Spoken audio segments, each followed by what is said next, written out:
रहमान-ए-रहीम। अस्सलाम वालेकुम सामाइन, बाबे इल्म में खुश आमदीद। सामाइन, कैसे हैं आप सब?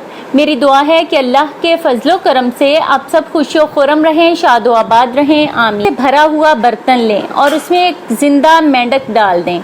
जैसे ही पानी का दर्जा हरारत बढ़ना शुरू होगा, मेंढक भी अपनी बॉडी का दर्जा हरारत पानी के मुताबिक एडजस्ट करेगा और तब तक करता रहेगा जब तक पानी का दर्जा हरारत बॉइलिंग पॉइंट तक नहीं पहुंच जाता।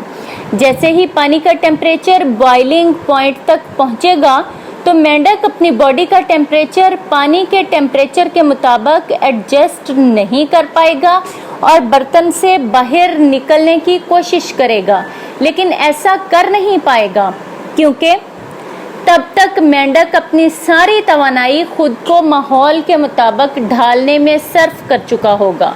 बहुत जल्द मेंढक मर जाएगा। यहाँ एक है, वो कौन सी चीज़ है जिसने मेंढक को मारा? सोचिए। मैं जानती हूँ कि आप में से अक्सर ये कहेंगे कि मेंढक उबलते हुए पानी। सच ये है कि मेंढक सिर्फ इस वजह से मरा क्योंकि वो वक्त पर जंप कर। बाबे इल्म पर ऐसी ही मजीद मालूमाती और मुफीद वीडियोस देखने के लिए हमारा चैनल सब्सक्राइब करें और पास दिए गए बेल आइकन को जरूर प्रेस कर लें ताकि बाबे इल्म पर अपलोड की जाने वाली हर नई वीडियो का नोटिफिकेशन सबसे पहले आपको मिल सके। सामाइन, वीडियो लाइक करें, शेयर करें और कमेंट बॉक्स में अपनी राय का इजहार करना ना भूलें। अगली वीडियो तक के लिए इजाजत दीजिए। बहुत शुक्रिया। अल्लाह हाफ़िज़।